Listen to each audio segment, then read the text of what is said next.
esto era lo de hoy. Bien. Eh, a ver, eh, simplemente recordemos, ¿no? Siempre estamos con matrices de M por N en C o en R, ¿está bien? Y siempre vamos a estar laburando con el producto interno canónico definido para cada uno de estos espacios vectoriales correspondientes, C a la N o R a la N, ¿está? Recordá siempre que el producto interno canónico en Cn es este, y conjugado y traspuesto por X, y en Rn es y traspuesto por X. O sea que todo lo que nosotros demostremos para Cn siempre va a valer para Rn, porque lo único que tengo que hacer es sacarle este signo de conjugación, ¿está bien? Y cuando el vector tiene coeficientes reales, bueno, conjugar o no conjugar da lo mismo. Entonces, hay una primera cuestión que es la siguiente, ¿no? Si vos tenés una transformación lineal que va de Cn en Cm, siempre podés pensar en la representación matricial que tiene esa transformación lineal con respecto a las bases canónicas de Cn y Cm. ¿Tá? Entonces, vos sabés, por el teorema de descomposición en valores singulares, que toda matriz A, sea o no sea la representación de una transformación lineal, cualquier matriz A de M por N puede escribirse de esta manera, ¿está bien?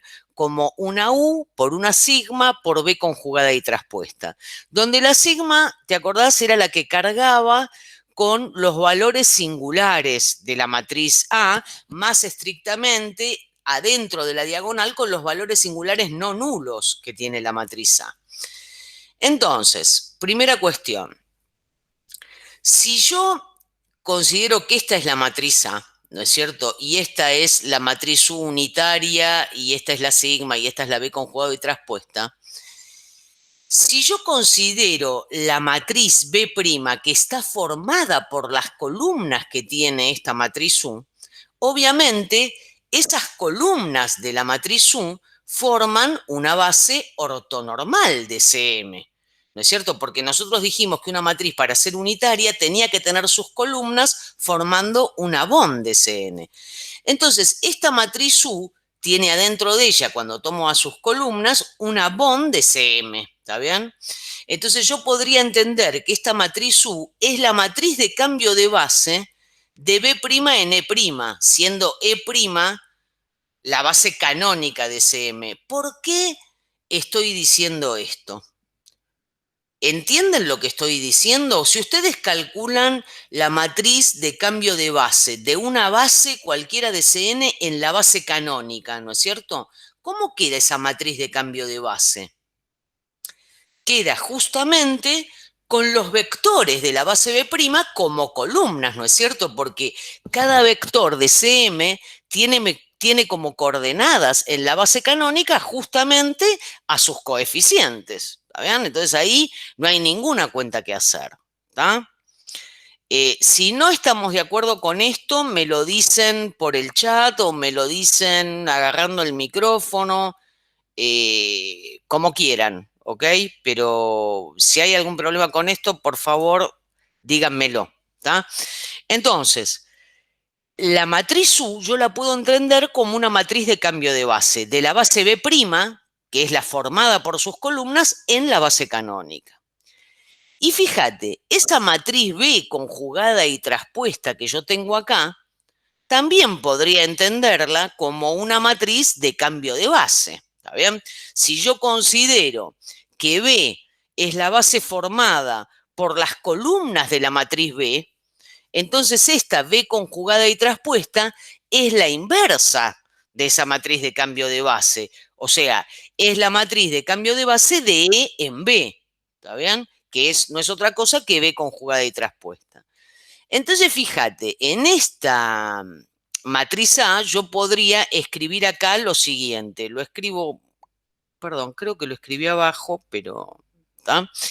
Yo podría pensar lo siguiente. Si A es la matriz de la transformación lineal T de E en E', y A es igual a U por sigma por B conjugada y traspuesta, esto lo puedo escribir con esta nueva notación que acabo de inventar, si querés, ¿Está bien? Como la matriz de cambio de base de B'N' a izquierda por la matriz de la transformación lineal de Bn' por la matriz de cambio de base de E en B.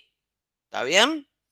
Fíjate, ¿qué estoy haciendo acá? A ver, espérenme un segundito a ver si puedo escribir acá algo, ¿no? ¿Qué estoy haciendo acá? Fíjate, siempre acordate que estas cosas se leen de derecha a izquierda, ¿no? Yo con esta matriz que está a la derecha estoy saliendo de la base E, de la base canónica, y estoy llegando, ¿está bien?, a la base B. Eso con la matriz de cambio de base de E en B.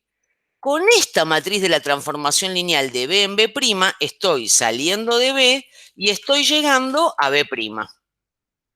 Y con esta otra matriz que está multiplicando a izquierda, estoy saliendo de B', que es a donde llegué antes, y estoy llegando a la base E'.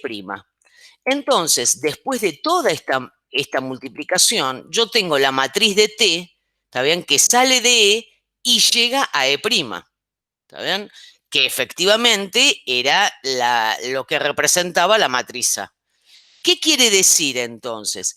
Que esta sigma, que es una matriz que muchas veces se llama cuasidiagonal porque está llena de ceros afuera de la diagonal, ¿no es cierto?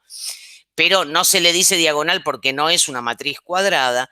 Esta matriz sigma, en definitiva, es la representación de la misma transformación lineal T con respecto a dos bases ortonormales, ¿está bien? Porque B y B', fíjate, van a ser bases ortonormales, porque la base B' era la que estaba formada por las columnas de la matriz U que forman una bond de CM, y la base B es la formada por las columnas de la matriz B que forman una bond de CN. Entonces tengo una representación matricial de la misma transformación lineal, ¿está bien? Pero mucho más clara, mucho más despejada, porque esta tiene ceros por todos lados, ¿está? Y además, con respecto a dos bases ortonormales, el hecho de que las bases sean ortonormales, quizás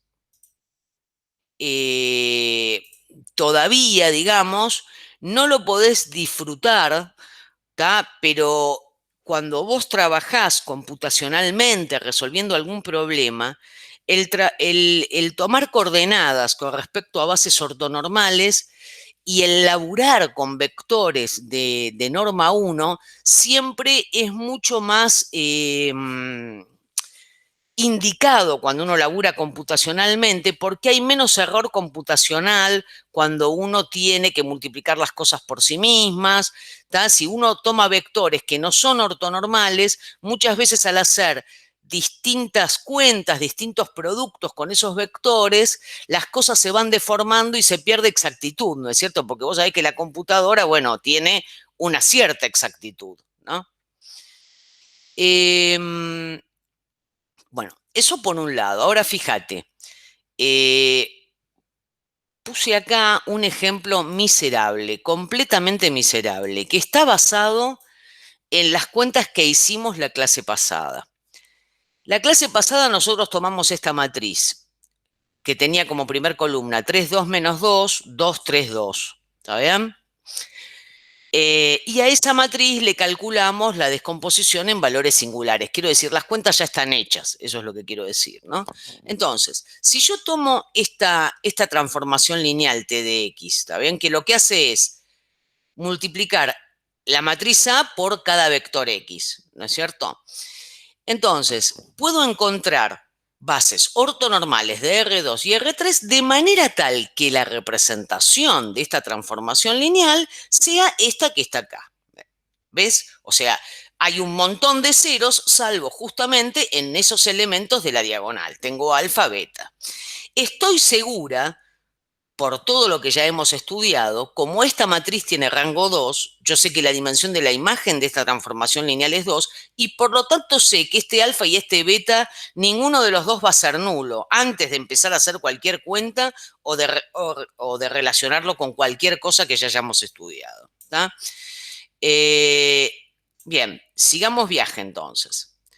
Si quiero esa representación matricial, esto es lo que te decía antes, esa matriz A nosotros la habíamos descompuesto en sus valores singulares y me había quedado esta matriz U, esta matriz sigma y esta matriz que era B traspuesta, ¿no? Ojo que esta que está acá, ¿está bien? Acordate, es la B traspuesta, no la B, ¿está bien? Entonces, fíjate, relacionándolo con lo que decíamos antes, yo puedo entender que las columnas de esta U, obviamente, forman una bond de C3, ¿no es cierto? O de R3 en este caso, porque ni siquiera estamos en C, estamos en R a la 3 por 2 con esta matriz. Entonces puedo tomar esta base ortonormal del codominio de esta transformación lineal. Y puedo tomar como base del dominio de esta transformación lineal, ¿está bien? La base que está metida adentro de la matriz B. Adentro de la matriz B, no de la B traspuesta. ¿Está bien? Si esta es la B traspuesta, mi matriz B es esta que está acá, la que tiene como columnas 1 sobre raíz de 2, 1 sobre raíz de 2 y menos 1 sobre raíz de 2, 1 sobre raíz de 2. Entonces, si tomo esa base en el dominio, efectivamente la representación de la T de B en B' va a estar dada por la sigma que tenía que ver con la descomposición en valores singulares de esta matriz A. ¿Está bien? Entonces, eso sería aplicar, digamos, la descomposición de matrices de M por N, sea en R o sea en C, a la representación matricial de una transformación lineal, donde fíjate, tenemos, ¿no?, las ventajas o las características de que esta B' es una base ortonormal de C3 y esta B es una base ortonormal de C2 o de R2, ¿no?, como lo quieras decir. ¿Tá?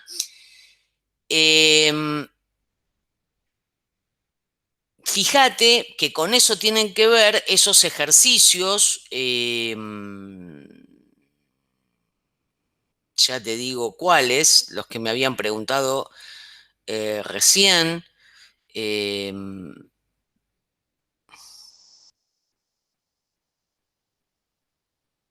Con el ejercicio 10, no, con el ejercicio 17 no, creo que con el ejercicio 18, ¿no? El de 18 es descomposición polar, creo. Ah, No me no, acuerdo. está. Entonces, bueno, no sé, pero con algunos de esos ejercicios tiene que ver. Hay un ejercicio donde te pide una representación matricial de la T de esta manera. ¿Está? Eh, Después, perdón, voy a seguir acá. Otra aplicación de la descomposición en valores singulares es medir, acá está, no es dice cuánto, pero es cuánto, es medir cuánto se deforma la longitud de los vectores al multiplicarlos por la matriz A. Que eso también está en la práctica, ahí sí, ¿no? En el ejercicio 17, en el ejercicio 16 también, ¿está? Fíjense, esto tiene que ver con lo siguiente, ¿no? Otra vez tomo la misma matriz para no perdernos en las cuentas, digamos, ¿tá? Tengo, recuerden, la matriz A, que es esta que está acá, que tiene una descomposición, perdón, en valores singulares, que es esta que está acá, ¿está? Entonces, una cuestión sería, quiero saber cuánto se deforman, si vos querés, una idea sería, si yo quiero saber cuánto deforma una transformación lineal o una matriz la longitud de un vector cualquiera, siempre, digamos, lo más práctico que sería, sería decir, mira, perdón, discúlpenme, voy a compartir directamente la ventana si puedo ir y venir más tranquilamente.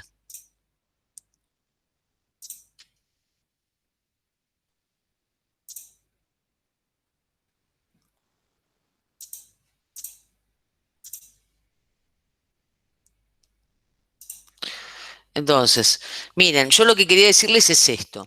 Si yo quiero saber cómo deforma una transformación lineal dada por una matriz A por X la longitud de unos vectores, yo podría decir, mira, si A es una matriz, ponele que A sea de 3 por 2 como esta que estamos viendo en el ejemplo. ¿Cómo hago para saber cuánto alarga o cuánto achica los vectores? Y me molesto en aplicar esa matriz A todos los puntos que están en esta circunferencia unitaria en R2. ¿Está bien? Y veo a dónde va a parar eso cuando a todos estos puntos de la circunferencia unitaria los multiplico por la matriz A. Entonces, miren, volvamos a esto que estábamos mirando. Yo tengo esta matriz A y quiero saber qué pasa con este conjunto, el conjunto de los X en R2 que tienen norma 1, porque así, si todos los vectores tienen norma 1, yo voy a poder ver si esta matriz A achica o agranda algunas direcciones. Entonces, cuando el resultado tenga norma mayor que 1, quiere decir que A agranda en esa dirección a los vectores, y si tiene norma menor que 1, quiere decir que A lo achica. Entonces, fíjate, por lo que nosotros vimos de descomposición en valores singulares, ¿te acordás? Nosotros esta matriz B, perdón, que es la que tiene estas columnas que están acá, esta matriz B, nosotros la hallábamos buscando los autovectores de A traspuesta por A. ¿Te acordás? Entonces, digo, tomo esta base en R2. Esta es una base ortonormal de R2. Como es una base, todo vector de R2 se va a escribir como combinación lineal de estos dos vectores. Y además sé, porque así hallé estos vectores, a este lo llamo B1 y a este B2, ¿no? Para no escribir tanto. Además sé que A traspuesta por A por B1 me da 25 veces B1 y A traspuesta por A por B2 me da 9 B2. ¿Por qué sé eso? Sé eso porque de esta descomposición en valores singulares, ¿yo qué saco? ¿Te acordás que el primer valor singular, 5? Los valores singulares siempre son las raíces cuadradas de los autovalores de A traspuesta por A. ¿Está bien?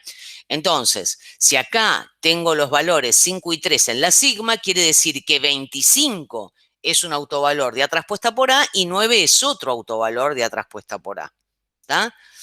Entonces, si tomo esta base, yo sé que A traspuesta por A por B1 es 25B1 y A traspuesta por A por B2 es 9B2. Entonces, fíjate, si yo quiero ver cómo, cómo cambia, digamos, un vector en la circunferencia de radio 1, me conviene descomponerlo en función de estos dos vectores, ahora vas a ver por qué. Si un vector, entonces, está en R2, como te decía antes, siempre lo puedo escribir como combinación lineal de B1 y B2.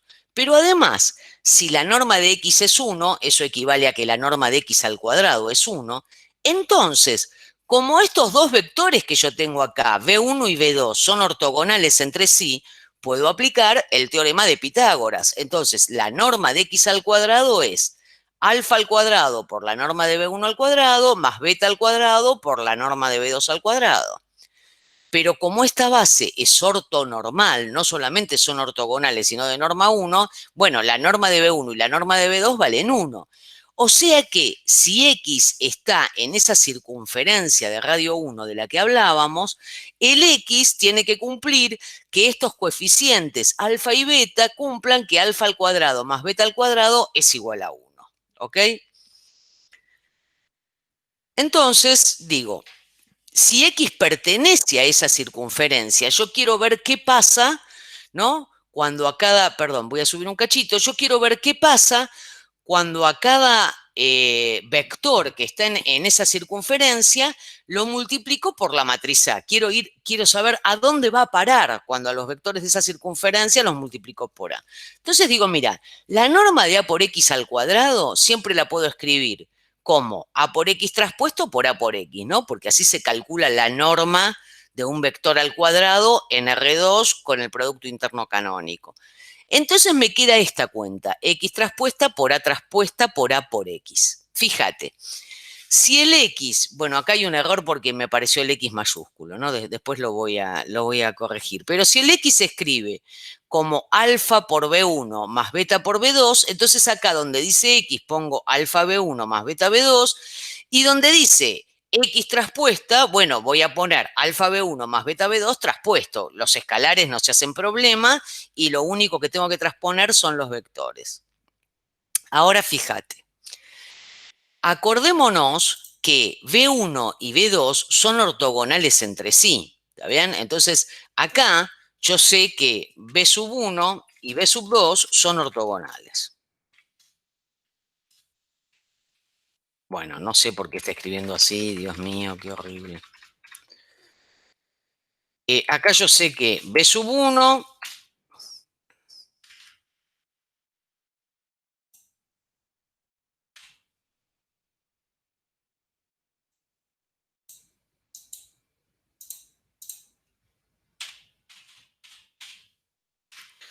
bueno, lo voy a escribir después de otra manera.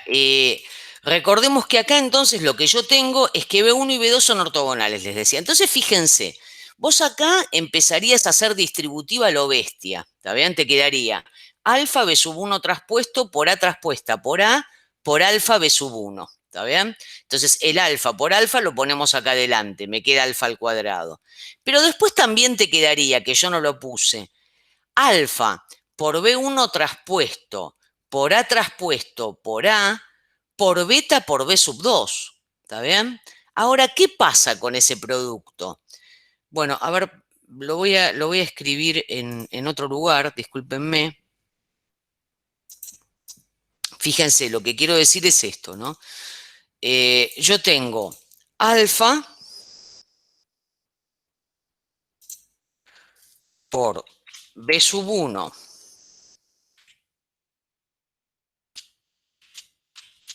traspuesto, ese traspuesto lo voy a escribir con mayúscula,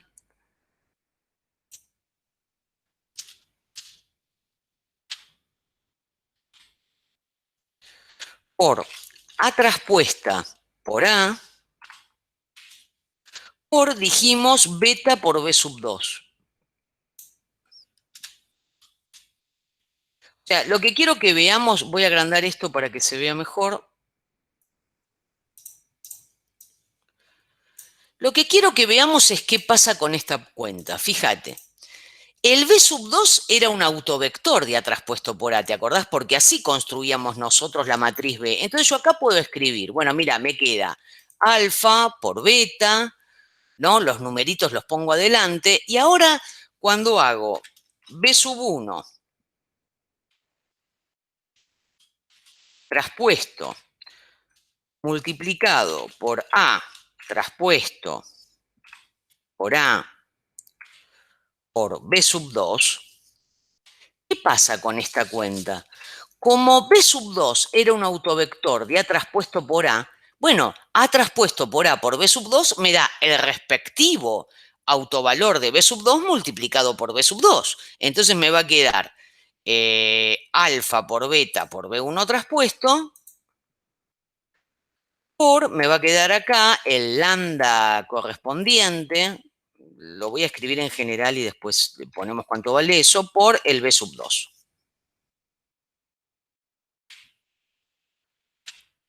En este caso, acordate que el segundo vector de esta matriz A, el segundo autovector de A traspuesto por A, ¿está bien? Estaba asociado al autovalor 9 de A traspuesta por A. Entonces, esta cuenta, no me importa en realidad cuánto vale ese lambda 2 porque siempre va a pasar lo mismo, pero esta cuenta te está quedando así. Alfa por beta, por lo que vale el lambda 2, que es 9. Por, fíjate, te va a quedar acá, bueno, B1 traspuesto por B2. Entonces voy a poner acá B sub 1 traspuesto por B sub 2. ¿Y qué pasa ahora? Ahora recontra festejo, porque ¿qué pasa? B1 y B2 eran autovectores de una matriz simétrica, que es A traspuesta por A, asociados a autovalores distintos. Por lo tanto, son ortogonales, ¿te acordás? Porque esa base B era ortonormal. Bien, perfecto, entonces esto me da alfa por beta por 9 por el numerito 0, listo. Entonces, ¿qué quiero decirte? Todos los productos cruzados que nosotros calculemos en ese producto que teníamos acá, en esta matriz, los productos cruzados me van a dar 0, porque cuando yo haga beta por B2 traspuesta por A traspuesta por A por alfa B1, como el B1 es autovector de A traspuesto por A, voy a obtener un múltiplo de B1. Y como B1 es ortogonal a B2, el B2 traspuesto por el B1 me va a dar 0. Entonces, los productos cruzados mueren, me dan 0. Y lo único que se va a salvar son los productos donde estoy multiplicando alfa B1 traspuesto por A traspuesta por A por alfa B1 y beta B2 traspuesto por A traspuesto por A por beta B2. ¿Está bien? Como B1 era un autovector de A traspuesto por A asociado a 25, esto me va a quedar alfa al cuadrado por B1 traspuesto por 25B1 y el otro me queda, el otro término que suma me queda beta al cuadrado más B2 traspuesto por 9B2. ¿Está? Entonces, en definitiva, como estos vectores B1 y B2 eran ortonormales, tenían norma 1, B1 traspuesto por B1 me va a dar 1 y B2 traspuesto por B2 me va a dar 1 también. Entonces me queda, fíjate, que la norma de A por X al cuadrado siempre me da, en definitiva, 25 alfa al cuadrado más 9 beta cuadrado, donde, acordate, alfa y beta eran los coeficientes con los que escribía el vector en función de esa base ortonormal. O sea, podés entender directamente decir que alfa y beta son las coordenadas del vector X con respecto a esa base ortonormal, ¿no? Con alfa cuadrado más beta cuadrado igual a 1, porque dijimos que eran los vectores de norma 1. Esos son los que yo quiero estudiar. Entonces digo, bueno, mira, quiere decir que todas las cosas que están en esa circunferencia de radio 1 van a parar a cosas de esta pinta. ¿Está bien? Bien, pero entonces veamos, yo puedo calcular cuánto es el máximo que puede tomar esta norma y cuál es el mínimo.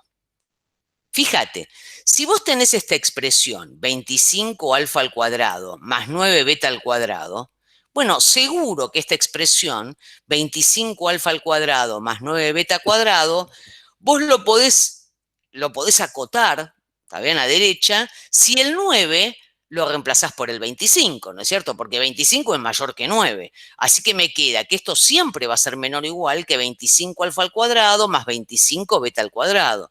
Si saco 25 de factor común, me queda 25 por alfa al cuadrado más beta al cuadrado. Pero como mi x era de norma 1, esto, alfa al cuadrado más beta al cuadrado, vale 1. Entonces quiere decir que la norma de a por x al cuadrado siempre va a ser menor o igual que 25. Claro, yo conseguí una cota, 25, ¿se entiende? Ahora vos me podés decir, bueno, pero esta es una cota que conseguiste, viste, acotando a lo bestia. No, porque no fue nada sutil. Dije que 9 era menor que 25, sí, desde ya. ¿Está bien? Entonces, por lo menos tengo una cota superior para esta norma de a por x. Pero fíjate, hay un vector, que es el vector B1, que justamente cumple que A traspuesto por A por B1 me da 25 B1. Entonces ahí se cumple que la norma de A por B1 al cuadrado es igual a 25, de donde yo puedo asegurar que este 25 que está acá no es solamente una cota superior, es el máximo. ¿Está bien? Que puede tomar la norma de A por X al cuadrado. Acá me faltó un cuadrado. Discúlpenme, vamos a ponerlo al menos truchamente. ¿Está? Acá, esto es la norma de A por X al cuadrado, que es lo que estoy acotando. No, perdón, acá puse, estaba bien esto que puse, disculpen. Como la norma de A por B1 al cuadrado me da 25, quiere decir que la norma de A por B1 me da 5. ¿Está bien? Entonces, digo, fíjate, acotando a lo bestia, encontré no solamente la cota superior, sino el máximo que alcanza la norma de A por X, ¿está bien? Cuando yo descompongo a los vectores en función de esta base ortonormal, formada por los autovectores de A traspuesto por A, recordá, ¿no? Bueno, listo, entonces. El Profe, máximo Sí, discúlpame. perdón, Sí, no sí. entendí por qué es el máximo. Fíjate, porque primero acá tengo que 25 sería una cota superior de la norma de ax al cuadrado, ¿está bien? Así que si saco raíz cuadrada miembro a miembro, ¿estamos de acuerdo en que 5 es máximo de la norma de a por x? Sí. Bien. Bueno, pero si 5 es máximo de la norma, no, perdón, es máximo no, es una cota superior de la norma de A por X, ¿está bien? Digamos la verdad. Eso es lo único que demostramos ahí. ¿No? Porque yo lo que demostré es que, fíjate, la norma de AX al cuadrado siempre era menor o igual que 25, por lo tanto, la norma de AX siempre es menor o igual que 5. Entonces, lo que encontré es una cota superior, pero yo lo que digo es, fíjate, ¿qué pasa si esta fórmula X traspuesta por A por X, yo la calculo, la norma perdón, X traspuesta por A por X, que es la norma de A por X al cuadrado, yo la calculo tomando al X como B1. Me queda B1 traspuesto por A traspuesta por A por B1. Pero el B1, lo voy a escribir por ahí más acá, B1 traspuesto por A traspuesto por A por B sub 1, esto, ¿no es cierto? No es otra cosa que, voy a poner B sub 1 traspuesto, que es el que está a derecha, y A traspuesta por A por B1 me da 25 B1. Porque dijimos que B1 era un autovector asociado a traspuesta por A cuyo autovalor era 25. Entonces acá me queda 25 por B1 traspuesta por B sub 1. Entonces me queda 25 por la norma de B1 al cuadrado, pero la norma de B1 es 1.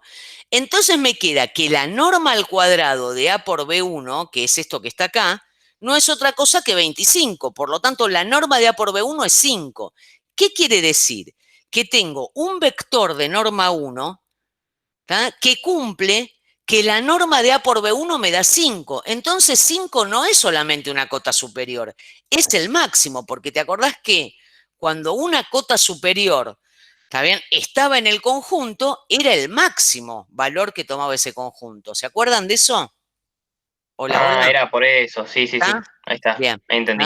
Ah, bien. Entonces, listo, encontramos el máximo. Bueno, de la misma manera, digamos, acotando a lo bestia, también voy a poder encontrar el mínimo.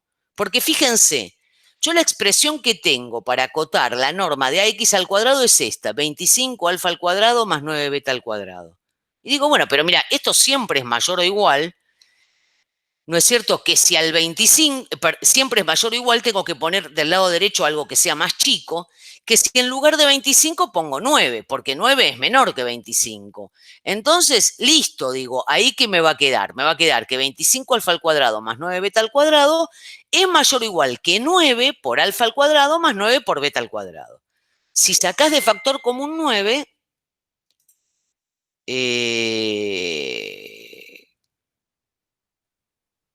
perdón, si sacás de factor común 9, ¿qué pasa? Te queda 9 por alfa al cuadrado más beta al cuadrado. Pero bueno, alfa al cuadrado más beta al cuadrado daba 1, porque yo estoy calculando esto sobre los vectores de norma 1. ¿Está bien? Entonces me queda que la norma de A por X al cuadrado siempre va a ser mayor o igual que 9. Con lo cual, inmediatamente deduzco que la norma de A por X sin el cuadrado va a ser mayor o igual que 3. Pero es fácil demostrar, de la misma manera que hicimos antes, que el mínimo de la norma de A por X entonces es 3 cuando X tiene norma 1. Porque fíjate, si yo calculo cuánto me da esto, la norma de AX al cuadrado, cuando tomo el B sub 2, me queda que la norma de AB2 al cuadrado es B2 traspuesto por A traspuesto por A por B2, acá se escapó un 1, ¿no? Esto es B2 traspuesto, B sub 2 traspuesto, por A traspuesto por A por B2, y esto da por resultado 9, porque B2 era un autovector de A traspuesto por A asociado a 9. Entonces me queda que la norma de A por B2 es 3. Entonces tengo que el 3 es una cota superior, pero además hay un elemento del conjunto que vale 3. Por lo tanto, perdón, es una cota inferior 3 y tengo un elemento del conjunto que vale 3. Por lo tanto, es el mínimo de ese conjunto. ¿Está bien? Además de esto, entonces fíjate, ya hallé el máximo de la norma y el mínimo de la norma. El máximo de la norma de A por X, cuando lo calculo en esa circunferencia de radio 1, es 5. Y el mínimo de la norma de A por X, cuando lo calculo sobre la circunferencia de radio 1, me da 3.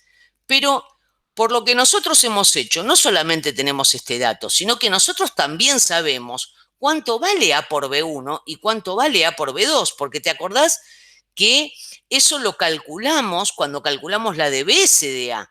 ¿Te acordás que decíamos U sub 1 es AB1 sobre sigma 1? Entonces yo puedo calcular, digamos, cuánto da cuánto da A por B sub 1. A por B sub 1 te da más o menos, bueno, a ver, A por B sub 1 te da 5 por el vector 1 sobre raíz de 2, 1 sobre raíz de 2, 0. Pero si en lugar de agarrar B sub 1 calculás menos B sub 1, la norma del vector va a ser igual. ¿Está bien?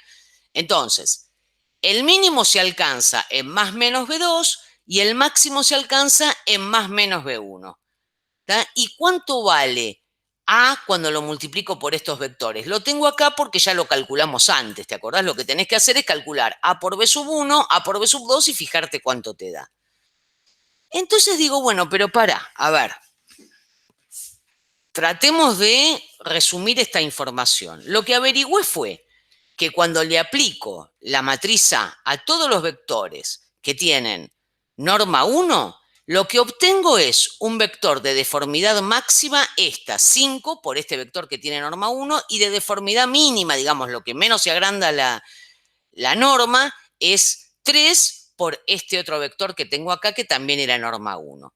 Fíjate, además, estos resultados están todos adentro del plano formado por col de A, o sea, la imagen de la transformación lineal, si querés verlo como una transformación lineal.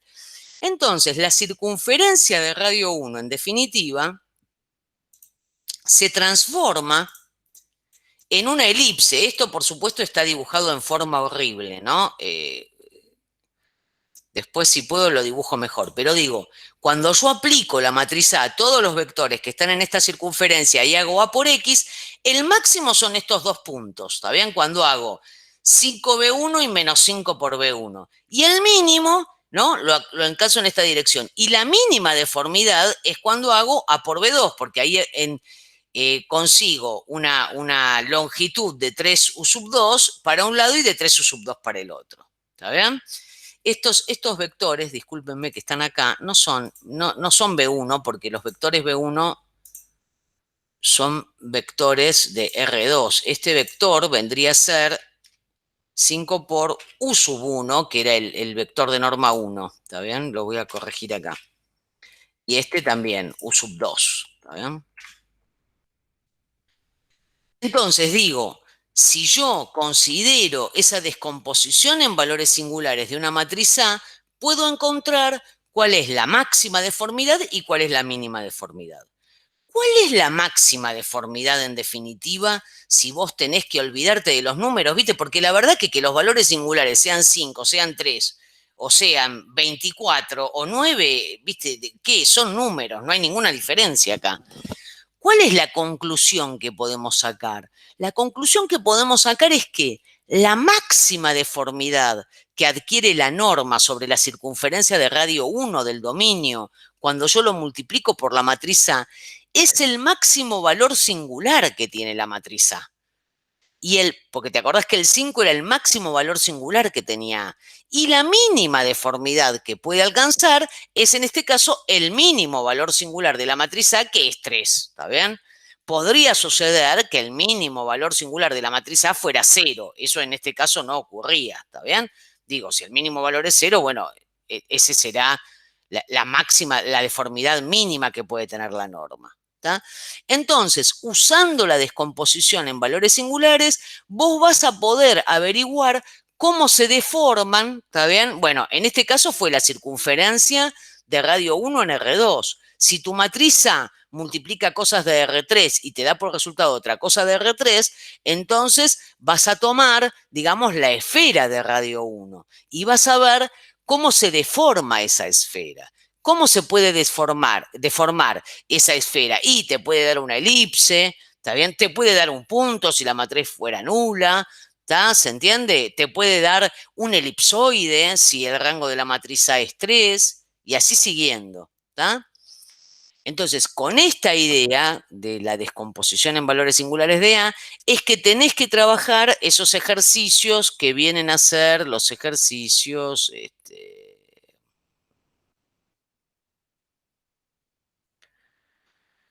Bueno, si no me equivoco, 14, 14, sí, 14 y creo que 16 también, 14 y 16 de la práctica, ¿está bien? También el 17, perdón, en el 17 les dice que T de X está definido por A por X y les pide que calculen, bueno, cómo se transforma, en definitiva, la bola de radio 1 en R3 cuando lo multiplican por la matriz A, ¿está? Profe, Dale. una pregunta. Sí, sí. ¿Por qué no usamos la tercera columna ¿De la de la U? matriz U? Sí, Porque, ¿qué pasa? Porque te acordás que cuando nosotros encontrábamos esta, a ver, ¿dónde está? Acá. Cuando nosotros encontrábamos esta descomposición, esta es la U, ¿no? La que está acá. sí, ¿Se sí, está viendo esto? Sí. Esta tercera columna, ¿quién era? Era una columna que teníamos que agregar, ¿te acordás? Porque sí, sí, justamente sí. como el rango de A era 2, estas dos eran las que formaban una bond de col de A. Entonces esa tercera columna no está en el col de A. ¿Tá? Cuando yo Esta era quiero la que ver, buscabas cuando, claro, era la que era perpendicular a las dos. exacto, tal cual, era la que yo Claro, tenía que construir, no se deducía de la matriz A, digamos, no directamente, ¿ok? ¿Tá? Entonces, justamente, esta columna que está acá está en el complemento ortogonal de col de A, o sea que cuando yo hago A por X, las cosas que consigo son todas combinaciones lineales de estos dos vectores nada más, ¿ok? sí. Bueno, Gabriela, entonces, ¿te puedo hacer una pregunta? pero sí, dale. En la parte que hiciste la equivalencia de A por B igual a U, no la terminé de entender. A por B, acá, Sí, que te daba los vectores U, viste que también los buscábamos de esa manera cuando hacíamos la sí, BBS. sí, Eh, sí. los U no era A por B sobre el Sí, valor acá, singular. acá. Sí, acá hay un error de escritura que tengo que arreglar antes de colgarlo, en el siguiente sentido. Para cuando hice el resumen, acá. Este U sub 1 no es A por B1, es A por B1 sobre sigma 1. ¿Está? Esto, ¿no? ¿Me estás diciendo? Sí, en esa parte. Exacto. Entonces, A por B1 sobre sigma 1 me daba U sub 1. Entonces, A por B1 me daba sigma 1 por U sub 1, que es lo que ponemos acá. ¿Tá? Esto sí está bien. Lo que está mal es esta igualdad, ¿se entiende? Esto Ah, lo voy a listo. arreglar. ¿Tá? Bien, Entonces, A por B1 me daba 5 por U sub 1, A por B2 me daba 3 por U sub 2. ¿Está bien? Y después, perfecto. como para construir la matriz U necesitabas los vectores ortonormales, normalizábamos. ¿Ok? Listo. Bueno, esto con respecto a esos ejercicios de la práctica de DBS. Lo que quería decirles, ¿se acuerdan que yo les dije la vez pasada que teníamos, bueno, que estábamos tranquilos? No sé si habrán visto el video, porque vieron que las clases de los lunes tienen este problema, que bueno, como las cosas se cuelgan en el fin de semana, estamos como muy sobre los temas. Entonces, lo único que preparé para hoy es lo siguiente. El miércoles vamos a completar para terminar toda esa guía, pero lo que quiero, y van a ver, perdón, esto les quiero aclarar, van a ver, cuando completemos esa guía y cuando el miércoles veamos el teorema de Rayleigh, que es, ¿cómo decirte?, el tema top, ¿está bien?, de esta segunda parte, vas a ver mucho más claro cómo se deducen el máximo y el mínimo de esta norma que estábamos viendo acá de la descomposición DBS. ¿Está bien? En realidad, a mí me gusta más dar primero formas cuadráticas y después dar la descomposición en valores singulares. Pero bueno, esta vez apareció así en las guías. Entonces, vamos a empezar a jugar con formas cuadráticas en la guía 6. ¿Qué es una forma cuadrática? Es una función, perdón, que va de Rn en R, ¿está bien? Que está definida por una matriz simétrica, ¿está bien? Una forma cuadrática es una función de este tipo. Q de X, donde X es un vector de Rn, se consigue haciendo X traspuesta por A por X. Con A, una matriz simétrica, ¿está? Entonces, fíjate, ejemplos. Suponete que A sea esta miserable matriz simétrica que es de 2 por 2. Entonces queda definida una forma cuadrática que es multiplicar por X traspuesta, lo ponemos como X1, X2, por la matriz A, por los X puestos como columnas, ¿no? X1, X2. Si vos haces esta cuenta, ¿no? Si pones explícitamente quién es esta función que va de R2 en R, ¿qué te queda? Bueno, tomás este vector fila y lo multiplicás por la matriz A. Hagamos juntos la cuenta. Tomo x1, x2 y lo multiplico por la primera columna. Entonces me da 3x1 más 2x2. Ahora tomo esta fila y la multiplico por la segunda columna, ¿no es cierto? Me queda x1, x2 multiplicado por el 2, 3. Entonces me queda 2x1 más 5x2. Y ahora esto, perdón, acá esto está mal escrito. Esto es x1, x2, discúlpenme. Le voy a agregar acá que esta fila está traspuesta, ¿está bien? Porque si no, ¿está? Es este vector puesto como columna, ¿no? x1, x2. Entonces tengo que multiplicar este vector fila que acabamos de obtener por el vector columna x1, x2. ¿Qué me queda? Me queda este coeficiente de la fila multiplicado por el primer vector de la columna, 3x1 más x2 por x1, más 2x1 más 5x2 multiplicado por x2. ¿Está?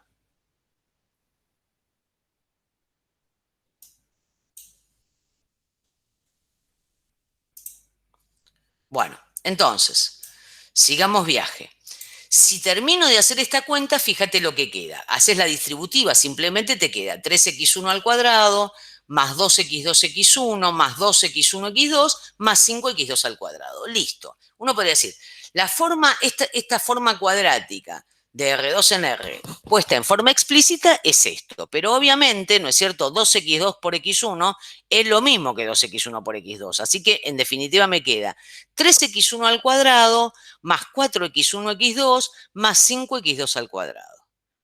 Ahora fíjate, ¿qué relación hay entre esta forma explícita que nosotros sacamos de la matriz A y de la forma cuadrática Q y la matriz A que la define? Bueno, mira, justamente, este 3, ¿no es cierto? ¿De dónde salió? Este 3 salió del lugar 1, 1 y es el que multiplica a x1 al cuadrado. ¿Está? Este 2 que está acá, ¿de dónde salió? Y este 2 salió de este coeficiente, del coeficiente 2, 1 de la matriz A y quedó multiplicando a x2 por x1. ¿Está? Entonces, este coeficiente 2 viene de este coeficiente de la matriz. Este otro coeficiente 2 que multiplica x1 por x2 viene de este otro coeficiente de la matriz. Y este 5 que multiplica a x2 al cuadrado viene justamente, ¿no es cierto?, de el coeficiente... perdón. Discúlpenme, acá la matriz tiene un 5 y acá cuando la volví a escribir no tiene un 5. Así que lo voy a escribir arriba, discúlpenme, estaba mal escrita esta matriz. Entonces, este 5 que quedó acá multiplicando al x2 al cuadrado es el que tiene que ver con el coeficiente 2, 2 de la matriz A. Entonces, quiere decir que cuando a vos te dan la matriz simétrica, vos ya podés saber, digamos, cómo va a quedar esa forma cuadrática. ¿Está bien? Fíjate, en definitiva me quedó 3 por x1 al cuadrado, donde 3 es el coeficiente 1, 1, 5 por x2 al cuadrado, donde 5 es el coeficiente 2, 2, y 4 por el producto cruzado x1, x2, que es la suma, ¿no es cierto?, del coeficiente A1, 2 y A2, 1, que son iguales porque la matriz siempre es simétrica. ¿Está bien? Fíjate, si en lugar de estar en R a la 2 por 2 me quedara en... otra vez, otro error, discúlpenme, chicos. Esto va de R3 en R2, no en... de R3 en R, discúlpenme, no en R2, ¿no? Entonces, si Q va de R3 en R y está definida de esta manera, 3x1, perdonen, voy a señalar acá que hay un error para después poder corregirlo.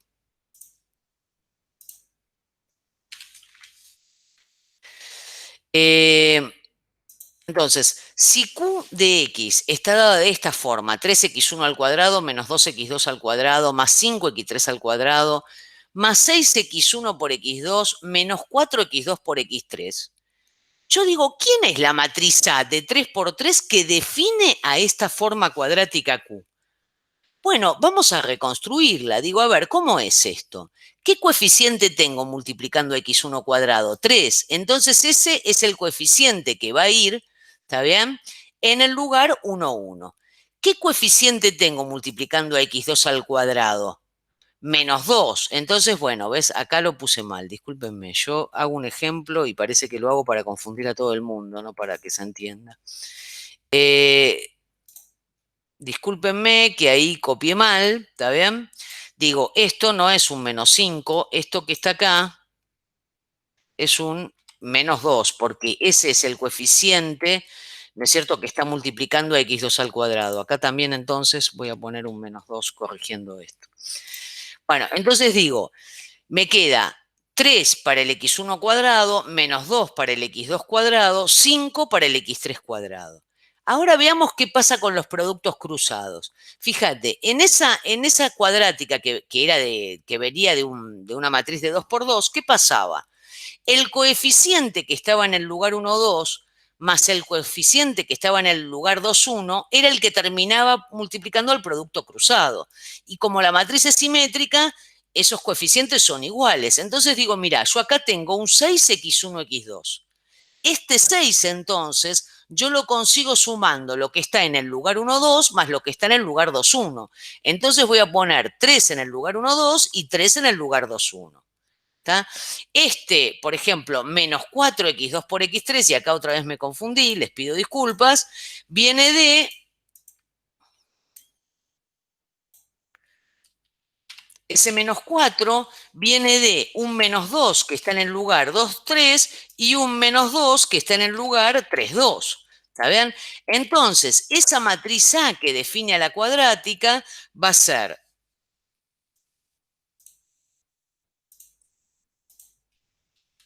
voy a poner acá menos 2 y acá abajo también menos 2, que era lo que estaba mal escrito. ¿Está bien? Puedo entonces inmediatamente encontrar la matriz simétrica que define a esta forma cuadrática. ¿Está bien? Perdón, ¿se entendió algo o prefieren que lo escriba en la pizarra esto para no tener que bancarse todas estas correcciones? ¿Se entendió? Bueno, ok. Entonces, Una pregunta. Sí. Si no fueran ceros los de en la matriz Sí. 3x3, Sí. de las esquinas, Sí. superiores e inferiores, Sí. ¿qué pasa? Bueno, pero si no fueran ceros es porque acá, ¿no es cierto?, en la Q de X tengo algo. Tengo más, ponele un número K, no importa quién sea, por X1 por X3. ¿Estás de acuerdo? Entonces, si yo tengo eso, ese K lo divido por 2 y lo pongo acá y acá, en esos lugares que faltan. Acá completamos con ceros estos lugares, ¿por qué? Porque no aparece el producto cruzado x1 por x3, ¿de acuerdo?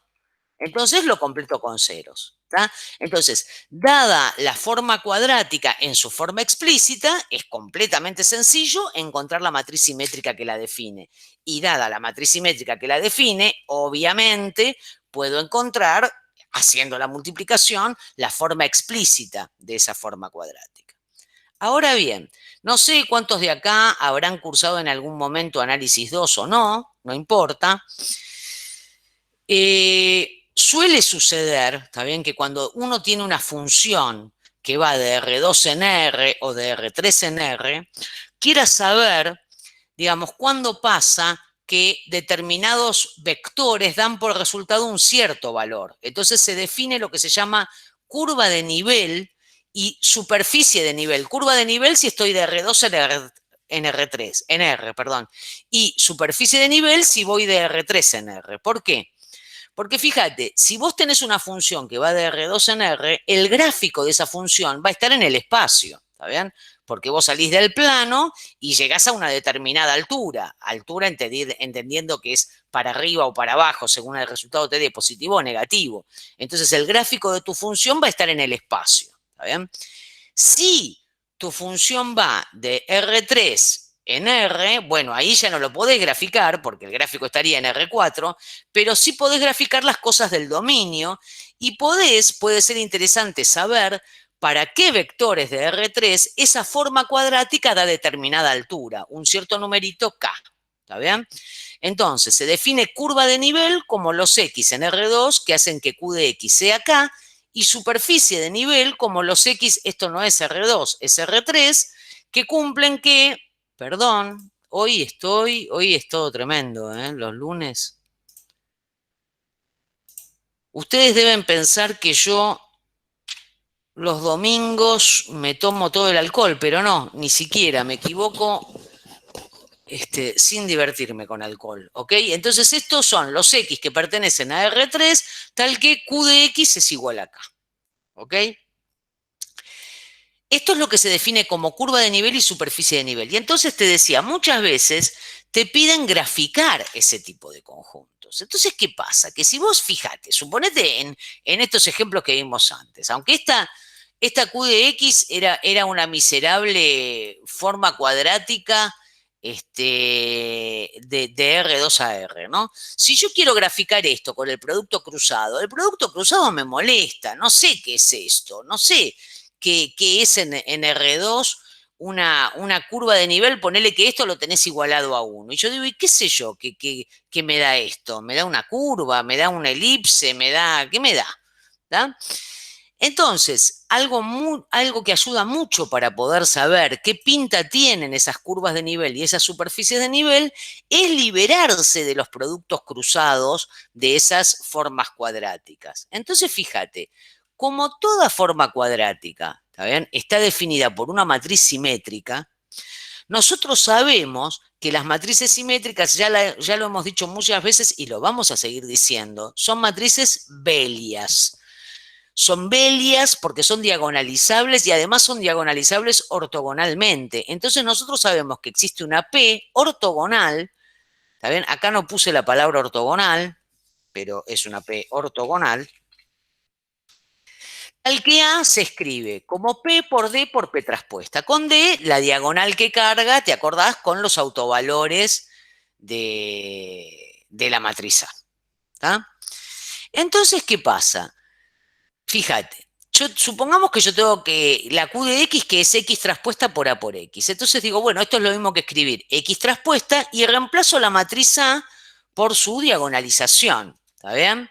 P por D, acá, ¿no? P por D por P traspuesta. Entonces simplemente reemplazo acá la A por la diagonalización que vale. Ahora fíjate, acá tengo X traspuesta P, acá tengo P traspuesta X. Entonces lo puedo asociar y dejo la diagonal en el medio. Ahora fíjate, esto que está a la izquierda, X traspuesta por P, no es otra cosa que este vector P traspuesta por X vuelto a transponer. Porque si yo este vector que está a la derecha lo transpongo, lo que obtengo es justamente X traspuesta por P. Entonces, esto que está acá, si yo hago un cambio de variables conveniente, lo puedo escribir en forma mucho más compacta. Entonces digo, si hago el cambio de variables I igual a P traspuesta por X, acá donde dice P traspuesta por X pongo I. Y donde decía X traspuesta por P, pongo Y traspuesta. Entonces me queda que X traspuesta por A por X, yo la puedo expresar, ¿está bien?, como Y traspuesta por D por I. Y fíjate, esa es una expresión mucho más compacta, porque entonces, si el X está en Rn, en general inclusive, ¿no? Olvídate de R2 y R3, obviamente vale para R2 y R3, pero si estoy en Rn en general, el X tendrá n coordenadas y el Y también va a tener n coordenadas. Entonces, esta expresión Y traspuesta por D por I no es otra cosa que poner el vector I como fila, multiplicarlo por esta diagonal, que es la que carga con los autovalores de A, ¿no es cierto? Y multiplicarlo por el mismo vector I traspuesto. Entonces me queda esta expresión, lambda 1 por I sub 1 al cuadrado, más lambda 2 por I sub 2 al cuadrado, así hasta el último, lambda n por I sub n al cuadrado. ¿Qué quiere decir? Que cuando yo tengo esta matriz diagonal, ¿no es cierto?, no hay productos cruzados para esa nueva variable I que acabo de definir. ¿Está? Entonces, si yo quiero averiguar cuándo pasa que X traspuesta por A por X me da K, si hago el cambio de variables I igual a P traspuesta por X, eso equivale a encontrar cuando esta expresión que está acá, que no tiene productos cruzados, me da por resultado ese numerito K. Y eso va a ser mucho más fácil de resolver. ¿Por qué? Porque fíjate, si yo estoy, supongamos que estoy en R2, esto ya no lo escribí, pero vos me vas a ayudar y en todo caso lo escribo cuando lo subo o te lo completo cuando lo subo. Suponete que estoy en R2, en el plano. En el plano yo tengo un cierto numerito, vamos a ponerle, lo voy a llamar A para no escribir tanto por I sub 1 al cuadrado.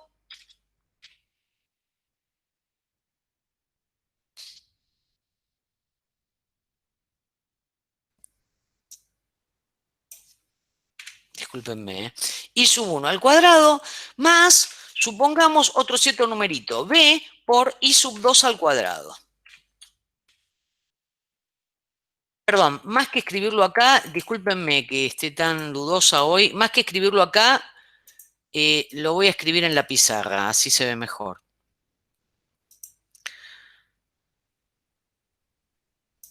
Supónganse que yo estoy en R2.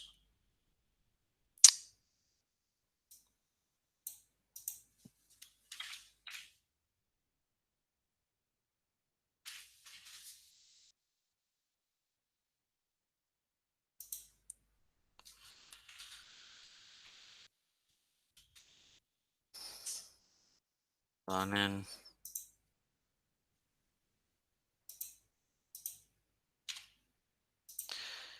Les decía, en R2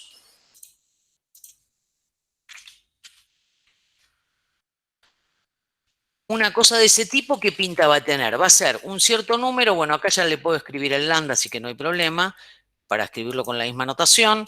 Lambda sub 1 por un cierto I sub 1 al cuadrado.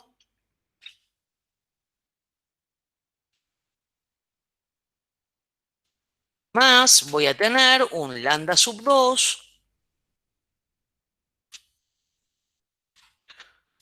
por un cierto I sub 2 al cuadrado. ¿No? Cuando hice el cambio de variables, digo, ¿no? Para darnos cuenta de que es más sencillo resolver las cosas. Suponete que vos tenés esto igual a algo. Bueno, qué sé yo, ese algo puede ser, pongamos un número, no me importa, A, ¿está bien? Entonces, fíjate, si vos tenés una expresión de este tipo, es mucho más fácil para vos saber cuál va a ser el gráfico que tiene esta figura. ¿Por qué? Fíjate, suponete que vos decís, veamos los casos, ¿no? Suponete que yo digo, si lambda 1 y lambda 2 son los dos positivos.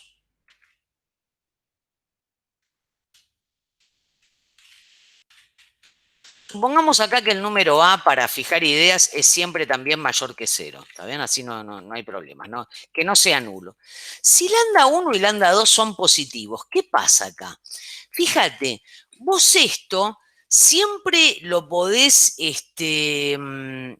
escribir de una manera, digamos, canónica, ¿no? ¿Se acuerdan de las cónicas en R2? ¿Está? Digo, yo puedo dividir todo por A y entonces esto me queda así. Me queda un lambda 1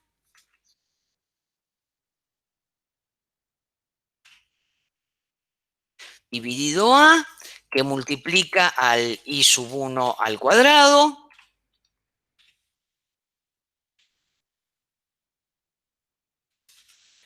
más, y voy a tener acá, qué sé yo, un lambda 2 sobre A,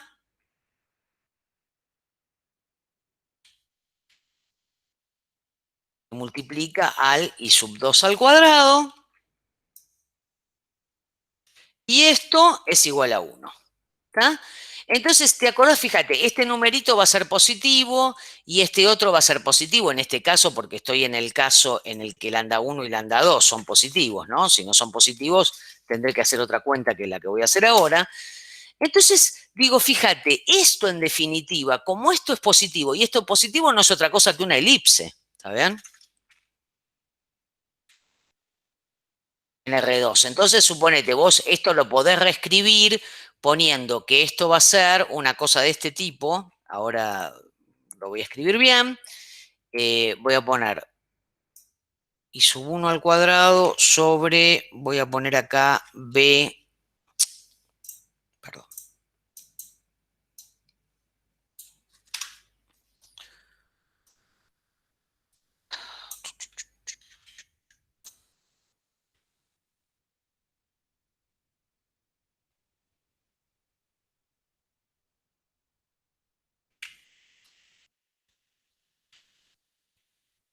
Por un otro número, como va a ser un número positivo, lo voy a escribir como, voy a escribir así, C al cuadrado, ¿está bien? Y acá voy a poner y sub 2 al cuadrado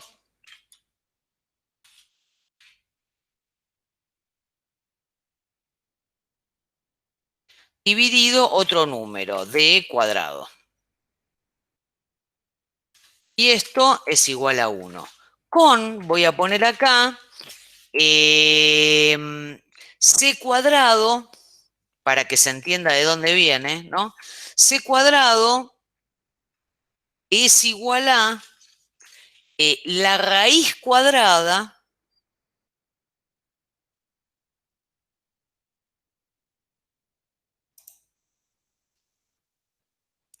de a sobre lambda 1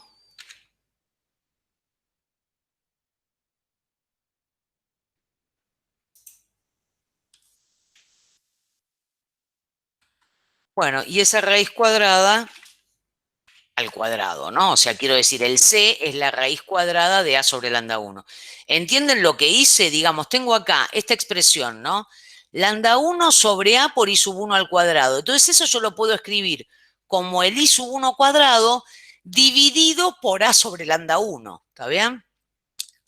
¿Tá? Si esto lo quiero escribir como un número al cuadrado, lo puedo escribir de esta manera. ¿Está bien? Lo mismo para el d cuadrado, o sea, con respecto a el numerito que multiplica al i sub 2. Voy a poner, perdón, acá voy a poner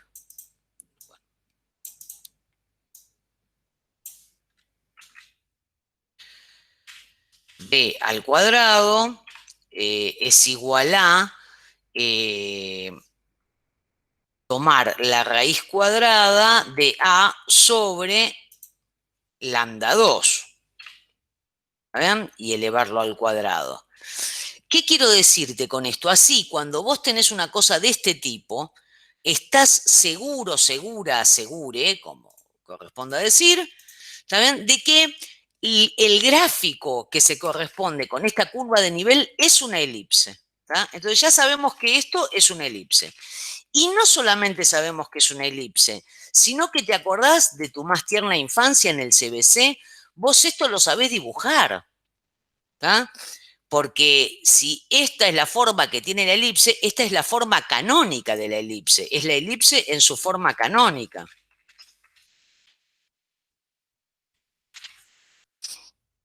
Entonces, vos podés dibujar esto, ¿tá? Teniendo en cuenta que, ponele, lo voy a dibujar acá, al costado, digo, a ver, dibujo un eje y otro eje. En las nuevas coordenadas, y sub 1 y sub 2, ¿qué elipse es esta? Y mira, es la elipse que tiene sobre el eje, fíjate, si el i sub 2 vale 0, el i sub 1 tiene que valer más o menos c. Entonces vos marcás acá suponete que esto es 2, 4, 2, 4 para el otro lado, ponele que esto sea el c, ¿está bien? Y ponele que el d sea algo que está por acá, supongamos que es más chico.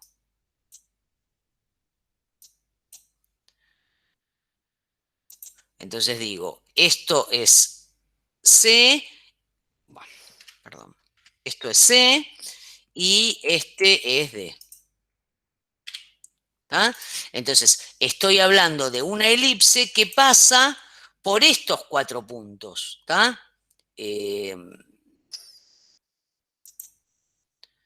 Bueno, me va a quedar una cosa horrible, pero en fin, ¿está bien? Es una elipse que pasa por... Perdonen, ¿eh? Es un espanto esto.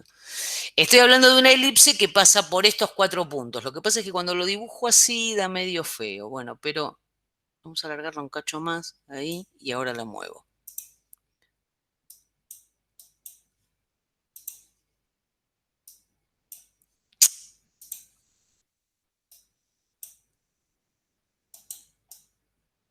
¿Tá?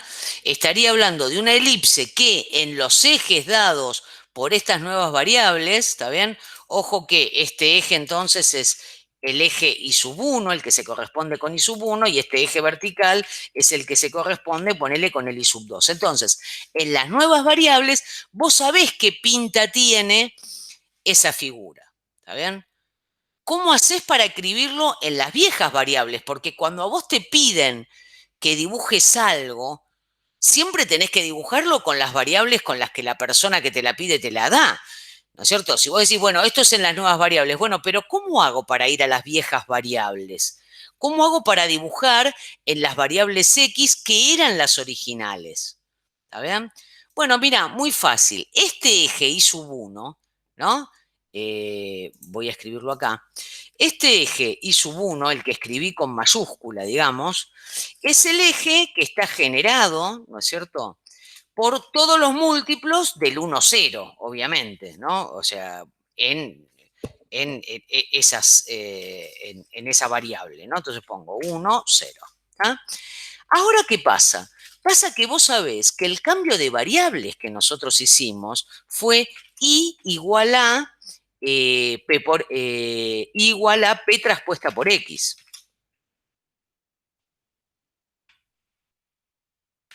Entonces, si vos querés averiguar quién sería el eje que en las viejas variables se corresponden con este vector, con todos los vectores I sub 1, que son los múltiplos del 1, 0, entonces vos podés decir, ah, bueno, ningún problema, me voy por acá. De acá se deduce, si I es igual a P traspuesta por X, multiplicando por P miembro a miembro, queda que X es igual a P por I. Ah, pero pará, ¿por qué es esto? Esto es así porque la matriz P con la que estamos laburando es ortogonal. Entonces, su inversa es justamente la traspuesta. ¿Está bien? De ahí venía todo el asunto, que la A era diagonalizable ortogonalmente. Entonces, una vez que vos dibujás la elipse en tus nuevas variables, ahí no te detenés, seguís viaje. Y decís, ah, bueno, esto es el dibujo en las nuevas variables. En las viejas variables, ¿cómo puedo dibujar esto? Y entonces ahí te fijás, porque cuando vos hagas X igual a P por I, está claro, perdón, voy a seguir por acá, está claro entonces que yo voy a tener un eje sub 1 en el eje X que va a estar dado por ¿quién? Bueno, por lo que se deduce que consigo cuando hago P por este eje I sub 1, que es cualquier múltiplo del 1, 0. Así que puedo multiplicar directamente por el 1, 0, ¿está bien? ¿Y esto qué me va a dar cuando yo multiplico la matriz P por el 1, 0? Bueno, mirá, cuando vos multiplicás la matriz P por el 1, 0, lo que obtenés, indudablemente, es la primera columna de P.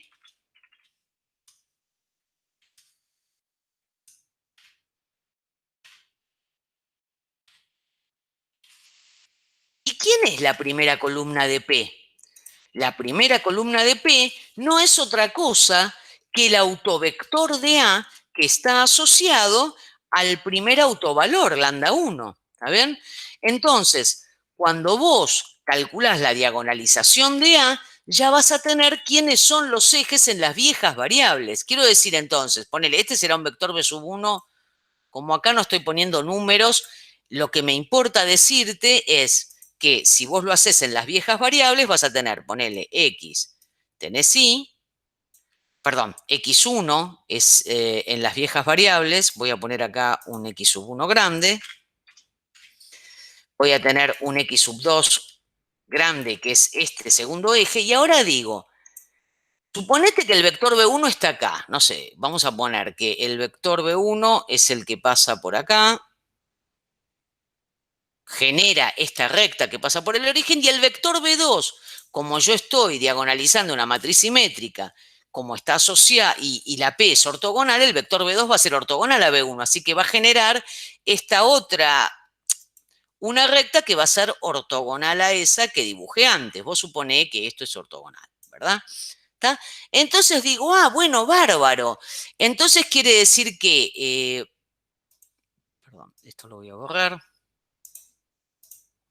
Entonces quiere decir que, digamos, el eje I sub 1 que está acá se transforma en este que está acá, ¿está bien? En el generado por B1, ponele, y el eje I sub 2 vertical que está en las nuevas variables, en las viejas variables, es este otro eje. Entonces, suponete, vos ahí bautizás y decís, bueno, este será el que se corresponde con B1, será el eje sub 1, el que se corresponde con B2, ponele que lo llamo el eje sub 2. Entonces, la elipse dibujada en las viejas variables no es otra cosa que tomar la elipse que me quedó acá, perdón, esto sáquenlo.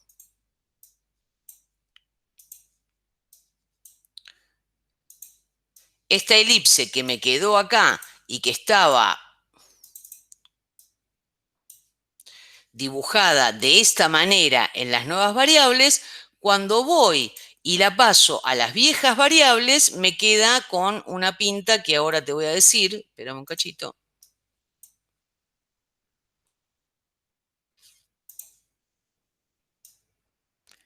La tengo que rotar porque tiene que estar centrada, digamos, en el E1, E2, ¿está bien? Entonces la tomo así y la mando para allá, ¿está? Entonces, esa elipse que estaba encuadrada, digamos, en las coordenadas I sub 1 y sub 2, ahora en las viejas coordenadas x1, x2 me queda de esta manera, ¿está bien? Estos son los que se llaman los ejes principales, ¿está bien? De esa cónica, que son los que están generados por los respectivos autovectores, ¿está bien? Acá entonces te voy a poner que E1 es igual al subespacio generado por B sub 1, ¿está bien? Esa recta. Y E sub 2 será el subespacio generado por B sub 2, ¿está bien?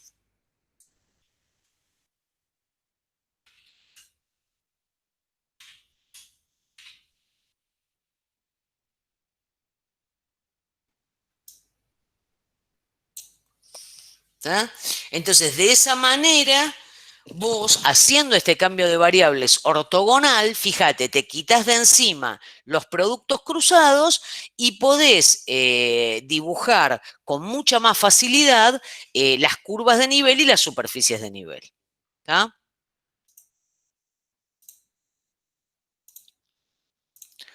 Bueno, chicos, chicas, chiques, esto ha terminado por hoy. Recuerden, por favor, si empiezan a hacer los